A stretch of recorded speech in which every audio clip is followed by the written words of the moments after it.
मारो इसे और मारो इसे, ये इसी लायक है। हिया, हिया। अरे मारो गया रे। सरपंच जी, कालिया को चोरी करते हुए हम सब ने रंगे हाथ पकड़ा है। अब इसे गांव से बाहर निकाल देने में ही हम सबकी भलाई है। तो देर किस बात की है, अभी इसे धक्के मार के इस गांव के बाहर का रास्ता दिखा दो। अरे सरपंच ऐसा मत करिए, मुझे एक मौका और दीजिए, मैं दोबारा कभी चोरी नहीं करूंगा। लेकिन गांव वाले उसकी एक नहीं सुनते और उसे मार मार के गांव की सीमा के बाहर निकाल देते हैं।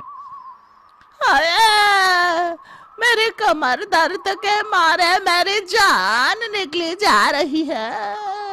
हाय, कमबख्तों ने जम के धुलाई की है मेरी। हाय, अरे भगवान करे इनके गांव में भूचाल आ जाए, धरती फट जाए और सब गांव वाले उसमें समा जाए। हाय। चलते चलते कालिया जंगल में पहुंच जाता है। उसे वहां एक प्रयोगशाला दिखाई देती है। अरे इस जंगल में ये अजीब सा दिखने वाला घर किसने बनाया है, चल कर देखना पड़ेगा। कालिया प्रयोगशाला के पास चला जाता है। दो वैज्ञानिक प्रयोगशाला में बातें कर रहे होते हैं। बधाई हो डॉक्टर चमन, आखिरकार हम दोनों ने मिलकर एक ऐसी घड़ी का आविष्कार कर लिया है जिसे पहनकर कोई भी इंसान गायब हो सकता है। हाँ हाँ, तुमने बिल्कुल सही कहा डॉक्टर जर्माटो। अब कल सुबह ही हम इस जंगल से निकल जाएंगे, लेकिन उससे पहले आज रात के खाने का बंदोबस्त करते हैं। हाँ हाँ, मुझे तो बड़ी जोरों से भूख लगी है, चलो चलते हैं। दोनों वैज्ञानिक वहां से चले जाते हैं। उनके जाते ही कालिया प्रयोगशाला में दाखिल होता है। अच्छा तो ये बात है। कालिया बड़े से कांच के अंदर रखी घड़ी को बाहर निकाल लेता है और अपनी कलाई पर बांध लेता है। फिर घड़ी में लगा बटन दबा देता है। कालिया को एक जोरदार झटका लगता है। आए! कालिया अपने आप को आईने में देखता है तो उसका पूरा शरीर पूरी तरह से गायब हो चुका होता है। हाँ, अब तो जो चाहे वो कर सकता हूँ। सबसे पहले मैं उन सभी को सबक सिखाऊंगा। गांव वालों, मैं आ रहा हूँ। कालिया गांव की ओर चल पड़ता है। थोड़ी देर के बाद दोनों वैज्ञानिक वहां आते हैं। अरे ये क्या, लगता है कोई हमारी घड़ी चुरा कर ले गया है। ये देखो पैरों के निशान। अब क्या होगा, अगर वो घड़ी किसी गलत हाथों में पड़ गई तो अनर्थ हो जाएगा। तुम चिंता मत करो, हमारी घड़ी में जो बैटरी लगी है ना, वो सिर्फ 24 घंटे चलेगी। उसके बाद वो घड़ी काम करना बंद कर देगी। उधर दूसरी तरफ गांव में सरपंच अपने घर में सो रहा होता है। तभी एक आहट से उसकी नींद खुल जाती है। अरे कौन है, कौन है वहाँ? बड़े मजे से सो रहा है, आज मैं तुझे नहीं छोड़ूंगा। कालिया पास में पड़ा डंडा उठाकर सरपंच की पिटाई शुरू कर देता है। ये ले, ये और ये ले, तू इसी लायक है, ले। आप मर गए। अरे अरे ये क्या हो रहा है? अरे अरे कोई बचाओ मुझे, मेरे घर में भूत आ गया है। सही कहा, मैं भूत ही तो हूँ, ये ले। अरे भूत जी, मैंने आपका क्या बिगाड़ा है, मुझे छोड़ दीजिए। आपको क्या चाहिए? तेरे घर में जितना भी पैसा है ना, मुझे ला कर दे दे, तब मैं तुझे छोड़ दूंगा और यहाँ से चला जाऊंगा।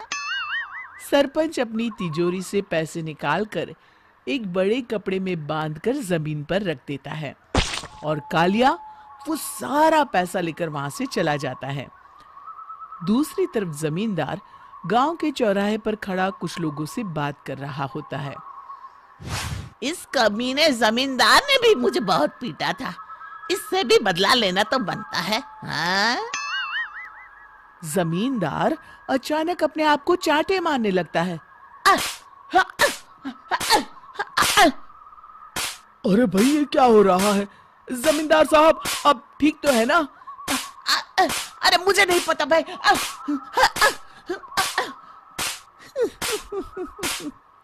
अरे मर गए रे, ये तो पक्का किसी भूत प्रेत का काम है। जमींदार के अंदर कोई भूत आ गया है। इससे पहले कि ये हमारे अंदर आ जाए, मनोहर भाई अपनी जान बचानी है तो भागो यहाँ से। ये क्या? अरे बाप रे बाप, मुझे तो भूतों से बड़ा डर लगता है। मैं तो चला यहाँ से। अगली सुबह इस घटना से पूरे गांव में दहशत फैल जाती है।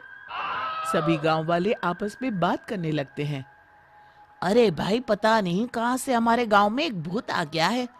उसने कल रात को सरपंच और जमींदार की खूब पिटाई की और उनके सारे पैसे भी लेकर चला गया। हाँ भाई हाँ, ये भूत तो मुझे बड़ा अजीब लगता है। मेरी समझ में नहीं आता कि भूत उन पैसों का करेगा क्या। अरे तेल में पकोड़े बना के तलेगा बेवकूफ। इस बात की चिंता करके कहीं वो भूत हमारे घर में ना आ जाए। तुम बिल्कुल सही कह रहे हो आर्या, मैं भी इसी बात से घबरा रहा हूँ। अच्छा अब मैं अपने घर जा रहा हूँ, तुम सब भी अपने अपने घर चले जाओ। उस भूत का कोई भरोसा नहीं है। हाँ। तीनों वहां से चले जाते हैं।